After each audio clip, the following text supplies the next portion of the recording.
Hi guys, so in this video, I'm going to be dissecting the best use case for WebSockets and for server-sent events. So if you've ever needed real-time updates in your application, there are chances that you went for WebSockets. Is the go-to, is the default. Most people recommend, is the popular answer. And that's what most tutorials will teach you. But here's the problem. A huge number of engineers reach out for WebSockets when there's a simpler and lighter tool that would have done exactly the same job. And that's why we're breaking down WebSocket against server-sent events. So you know the exact one to go for and why. So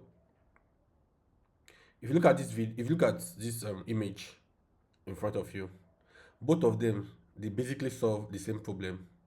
You want to get real-time data from your server to your clients without the clients having to keep asking any new yet, or is there anything new? Because and that's why you do polling. Polling is when you are trying to hit your server continuously to say is there any new updates. So WebSocket and server sent event, both of them fix this situation. So what's WebSocket? WebSocket is a two-way communication, so it's a full duplex. So when you're using WebSockets, your client wants to communicate to your server and your server wants to communicate to your clients. But for server sent event, it's a just from the name, it's a totally different game. So meaning the events are sent only from the server and the client side does not have to send anything to the server. And we'll look at the use case for both as we go. So look at the basic problem here. You have a server and you have a client, and you want to speak, you want a connection between both of them. So look at server sent events. It's a one-way street. Yeah. So meaning your server wants to talk to your clients. That's simply what your server sent event does. So your client makes an API call to your server. The server keeps this HTTP connection open and continually streams events. So let's say maybe for every transaction that happens, you want to notify the client side.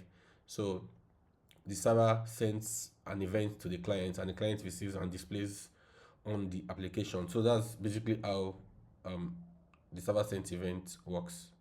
So your server sent event works is built on plain HTTP and it automatically has the reconnection built in. Unlike when you're dealing with WebSockets where you have to be the one that implements your reconnection strategy, and it is text based and it's quite simple. So and just one direction, meaning it uses lesser resources of your server because the server does not have to persist the connection that is waiting for the client side to send any events. So look at your WebSocket.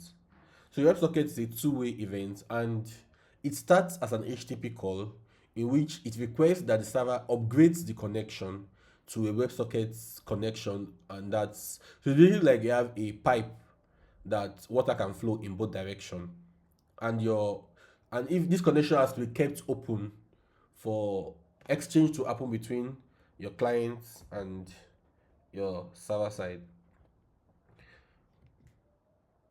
So look at it. So just like what I described just now, full duplex, both directions.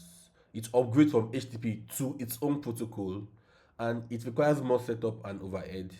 So and you have to undo your reconnection logic by yourself.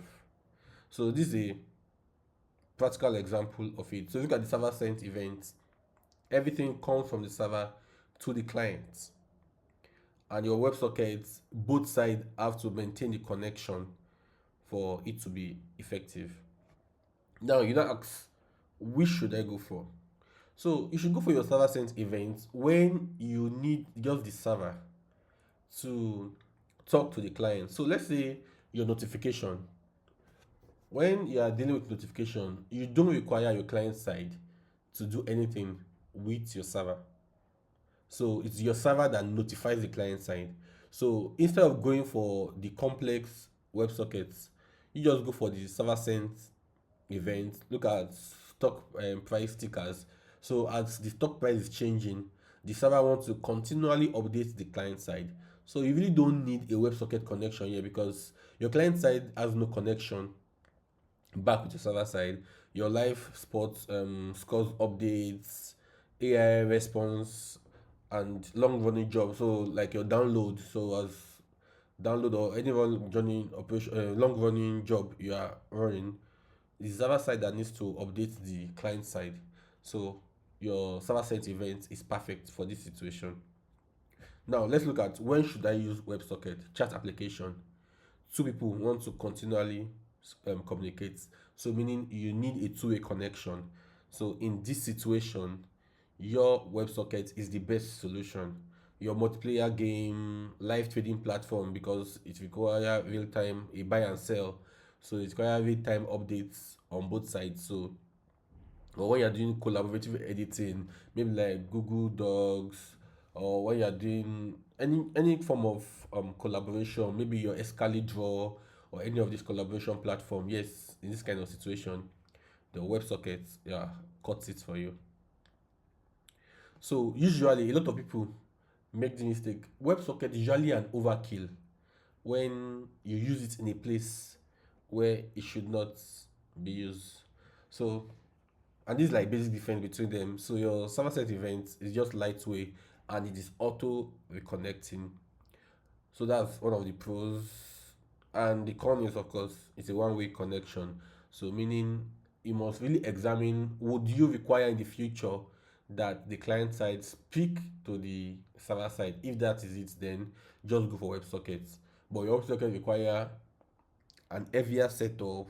It requires its own reconnection logic, and to a large extent it uses more resources because of, so WebSocket uses more resources on the server side because of the two-way connection that it has to keep. So these are the conditions on when you should choose your server side events and when you should choose your WebSockets. So if you look at this is, so for your WebSockets, the connection stay perpetually open for a full session, because at any point if the connection drops, no communication. But for your server side event, yeah, it stays open, but your data arrive in bursts. So it comes in burst rather than a two-way traffic. Okay, so thank you for staying to the end of this video.